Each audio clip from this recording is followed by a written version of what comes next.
It was the smell that woke me. Not his footsteps, not the bedroom door, not even the low hum of his phone buzzing against the nightstand. It was cologne. At 4:47 inches the morning, my husband was putting on cologne. I kept my eyes shut. My breathing stayed even, slow, practiced. After 8 years of marriage, I had learned how to disappear inside my own stillness. How to become so quiet that the man standing 6 feet away from me forgot I existed. And honestly, most days, I think he already had. I listened. The soft scrape of a zipper. The muffled thud of shoes being dropped into a bag. The careful, deliberate rustle of clothing pulled from hangers, not quickly, not carelessly, but with the kind of precision that only comes when someone has rehearsed their exit. He moved through the dark bedroom like a man who had already left weeks ago, and was only now collecting what remained. Then I heard the faint click of his wedding ring being placed on the dresser. Not tossed. Placed. Deliberately, like punctuation at the end of a sentence he had been composing in his head for months. The front door opened and closed with a gentleness that almost felt mocking. As if he were being kind. As if leaving quietly somehow made it less cruel. I opened my eyes. Through the bedroom window, I watched him load 2 suitcases into the trunk of his car, the one he insisted on leasing last spring even though we couldn't afford it. He didn't look back at the house. Not once. He climbed in, adjusted the mirror, and pulled out of the driveway with the steady ease of a man driving toward something better. I didn't cry. I didn't chase him. I sat up in bed, reached for my phone, and waited. 22 minutes later, it arrived. A photo. My husband, grinning wide at some airport gate, his arm draped around a woman I recognized immediately, Jenna Calloway, his business partner's 26-year-old marketing coordinator. She was pressing her cheek against his, eyes half closed, lips curved in a smile that looked like victory. Below the photo, a text, "Don't bother calling, I've moved the money. The restaurant is done. You were always just a cook, Nora, time you remembered that." I read it twice. Then I set the phone down, walked to the kitchen, and put the kettle on. Because what my husband didn't know what he couldn't have known, because he had never once thought to look closely enough at the woman he married, was that 6 days ago, I had already made a phone call of my own. One call. And that single call had set into motion every consequence now racing toward him at 30,000 feet. Let me go back. My name is Nora, I'm 31. And for the last 8 years, I've been married to a man named Victor Crane. When we met, I was 22, fresh out of culinary school in Portland, staging at restaurants that paid nothing and demanded everything. Victor was 30, loud, charming in the way that fills a room and makes you forget to check if anything underneath the noise is real. He ran a small catering company that was barely breaking even, but he talked about it like it was an empire. And I believed him. Not because I was naive, but because I wanted so badly to believe that ambition and love could be the same thing. Within a year of dating, Victor proposed. Within 2, we merged everything. My recipes, my training, my instinct for flavor and texture and timing fused with his so-called business sense and client network. We opened a restaurant together in downtown Seattle. A small place, 40 seats, tucked between a bookshop and a florist on Pike Street. We called it Sonder. The concept was mine. The menu was mine. The atmosphere, the plating, the relationships with local farms and suppliers, mine. Victor handled the front of house, the finances, and, as I would eventually discover, almost nothing else with integrity. For the first few years, things felt like partnership. Victor would taste a new dish and nod slowly, eyes bright. He'd call me brilliant in front of guests. He'd kiss me in the kitchen after service and tell me we were building something real. But the shift came gradually, the way fog rolls into a valley. You don't notice it until you can't see the road anymore. It started with small corrections. Don't talk to the vendors that way. You come off too eager. Then critiques disguised as advice. You're overthinking the menu again. Just keep it simple. People don't want complicated. Then outright dismissal. I'll handle the interview, you're better in the kitchen, not in front of a camera. He stopped crediting me in press features. When Seattle Met ran a piece on Sonder, Victor did the interview alone. My name appeared once, buried in the last paragraph, misspelled. When I brought it up, he laughed. You want credit for chopping onions? Come on, Nora. Year by year, he shrank me. Not with fists, never with violence, but with a steady, suffocating erosion of everything I knew to be true about myself. I stopped speaking up at meetings. I stopped suggesting ideas for events. I stopped believing my palate was worth trusting, even though every dish that earned us a reputation had come from my hands. And then Jenna arrived. Victor hired her 18 months ago to handle marketing for the restaurant. She was young, energetic, and she looked at Victor the way I used to, with admiration that made him feel 10 feet tall. Within weeks, the dynamic shifted. Victor came home later. He started caring about his clothes again. He'd shower before dinner instead of after, which might seem like nothing, but after 8 years, you learn to read the small betrayals, the ones that don't leave fingerprints. I found the first real evidence on a Tuesday. Victor had left his laptop open on the kitchen island, something he never did. His email was up. I didn't go looking for it. It was just there, glowing in the dim morning light, a thread between him and Jenna that stretched back 5 months. I stood and read for 11 minutes straight, my coffee going cold in my hand. The messages were clinical at first: meeting times, marketing budgets, campaign ideas. But 3 months in, the tone changed. Pet names. Inside jokes. Plans. And then the lines that broke something fundamental inside me. Victor had written to Jenna, casually, almost cheerfully, that I was a liability. That I was holding the restaurant back. That he planned to sell Sonder, take the money, and relocate to Costa Rica, where his college buddy ran a beachfront resort. He'd already talked to a buyer, a restaurant group called Meridian Hospitality. The deal was almost done. He estimated the sale at $1.2 million. My share? Nothing. He told Jenna he'd handle the paperwork so my name wouldn't appear on any of it. The worst part wasn't the affair. It wasn't even the money. It was one line, buried in a message from 3 weeks earlier, that I have not been able to forget. He wrote, Nora thinks she's a chef. She's a line cook with a dream, always has been. I closed the laptop. I wiped down the counter. I went to work. But something inside me had cracked open. Not into pieces, into clarity. The next morning, I called my mother's old friend, Patricia Watanabe. Patricia was a business attorney in Bellevue, semi-retired, sharp as a scalpel, and she owed my mother a favor from decades ago that she once told me she'd never consider repaid. I hadn't spoken to her in 3 years. When she answered, her voice was warm, unhurried. Nora, sweetheart. What's wrong? I told her everything. The affair. The emails. The plan to sell. The buyer.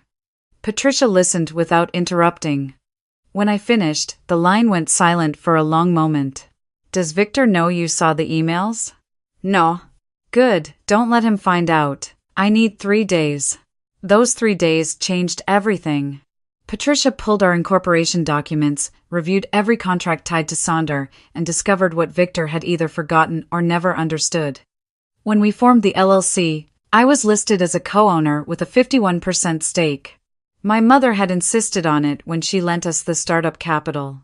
Victor had signed the operating agreement without reading the fine print, too busy talking on the phone with a supplier to notice that the majority share belonged to me.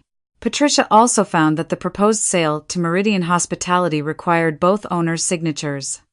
Victor hadn't submitted mine, he had forged it. A preliminary signature on a letter of intent, using a version of my name that didn't match any legal document I had ever signed. Patricia flagged it, quietly contacted Meridian's legal team, and informed them that the deal could not proceed without the majority owner's verified consent. The deal was frozen within 48 hours. Meridian pulled back, requesting a full ownership audit before moving forward.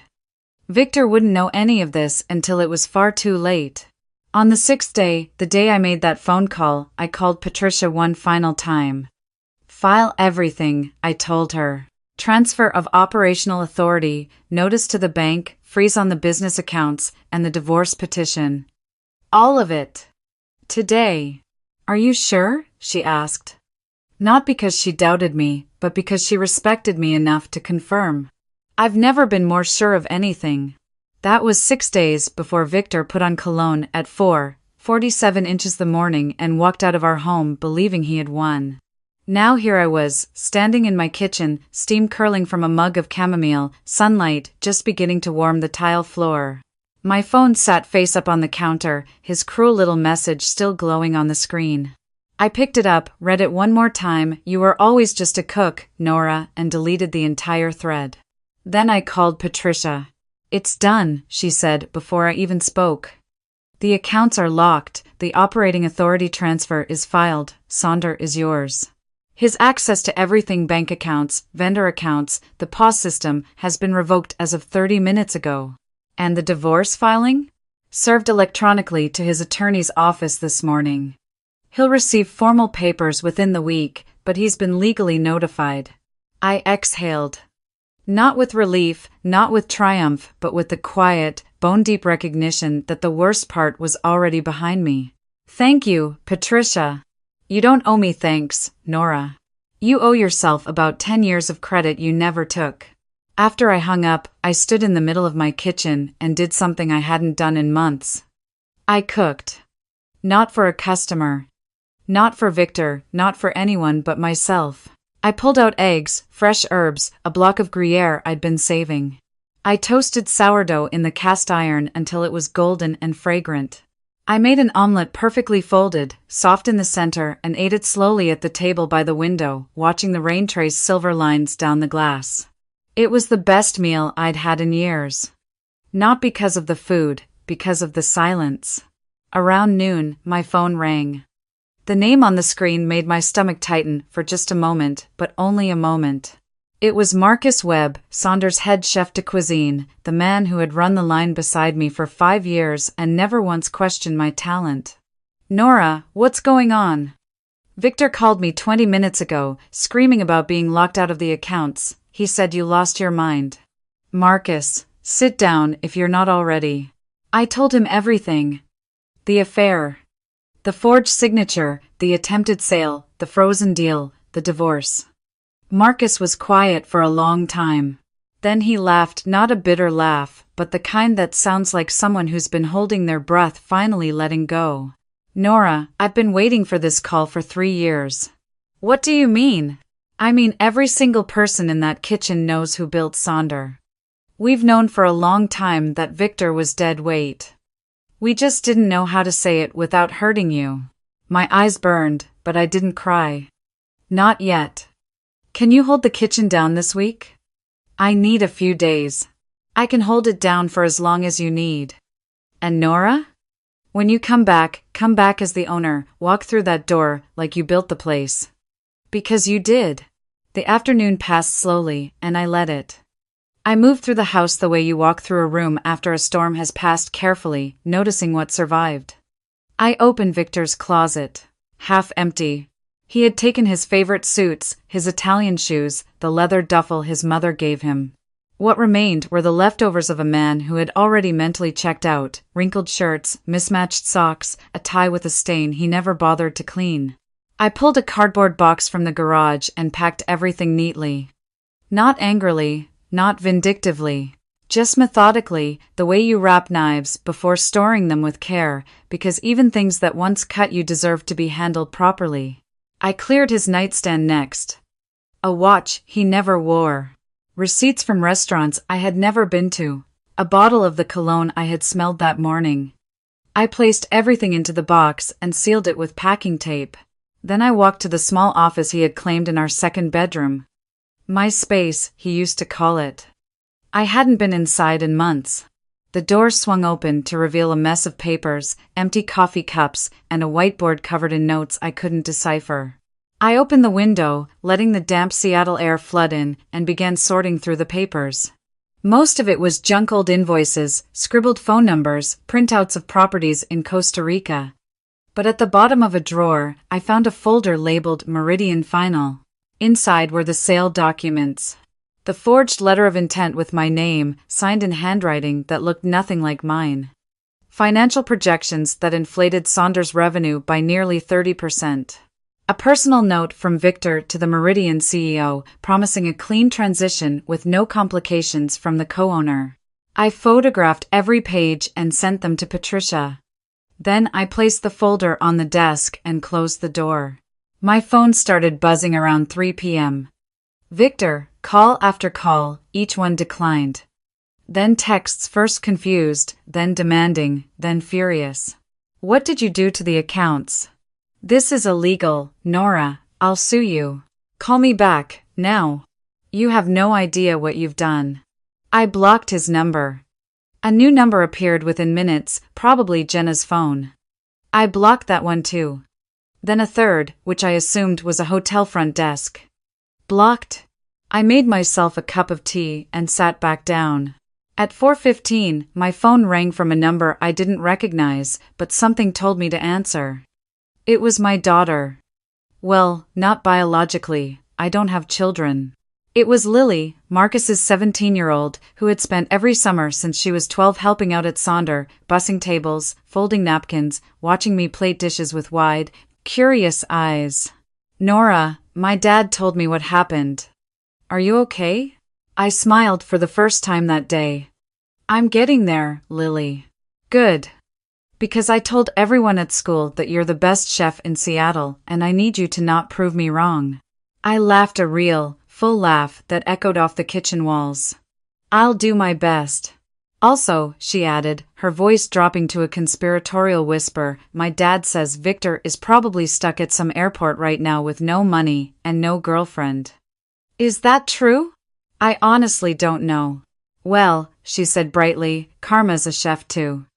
And she always serves cold. After we hung up, I sat with that laughter still warm in my chest. It felt foreign, like wearing a coat you forgot you owned and discovering it still fits. The next morning, I woke early. Not from anxiety, not from habit, but because I wanted to. I showered, dressed in clean jeans and a white linen shirt, tied my hair back, and drove downtown to Sonder. The rain had stopped overnight.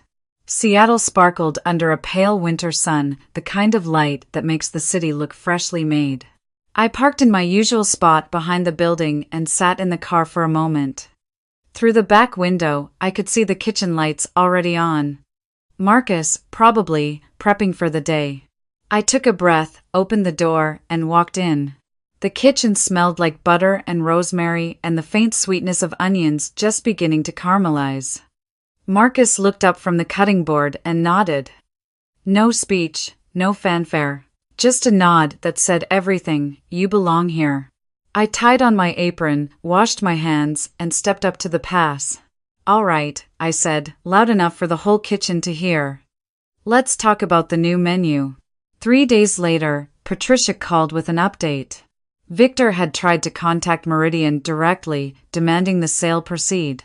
Meridian's legal team informed him that the letter of intent was void due to the forged signature, that an ownership audit had confirmed my majority stake, and that any further communication should be directed to his attorney. He had also attempted to access the business bank account from a hotel in San Jose, Costa Rica, where, apparently, his college friend's beachfront resort turned out to be a half-built hostel with no running water. His credit cards had been declined.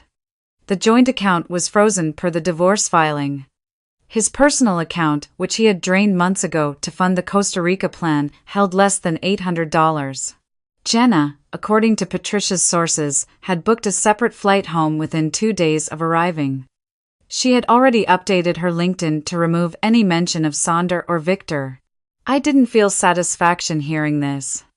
I didn't feel revenge. What I felt was something heavier and more honest, the recognition that consequences are not punishments you deliver. They are simply the natural weight of choices made by someone who believed they would never have to carry them. A week after Victor left, I received a phone call from a food writer at Seattle Metropolitan Magazine. She had heard about the ownership change and wanted to do a feature not on Sonder the restaurant, but on me. The woman behind the menu. The chef who had built something from nothing and then rebuilt it again. I almost said no. Old habits, old instincts, the voice that sounded like Victor telling me I wasn't interesting enough for an interview. But I caught myself. I heard that voice, recognized it, and chose not to listen. Yes, I said, I'd love to. The interview took place at Sonder on a Wednesday afternoon, the restaurant quiet between services. The writer was kind, thorough, and asked questions no one had ever asked me before. What inspired the menu? How did I develop my palate? What did I want Sonder to become? I answered every question without hesitation. Without looking to anyone for approval. Without minimizing my role or deflecting a compliment, and when she asked the last question, what would you say to someone who's been told they're not enough? I paused for a long moment. I'd say trust your hands, I told her. Trust what you've built. Because the people who try to make you small are usually the ones who can't build anything on their own.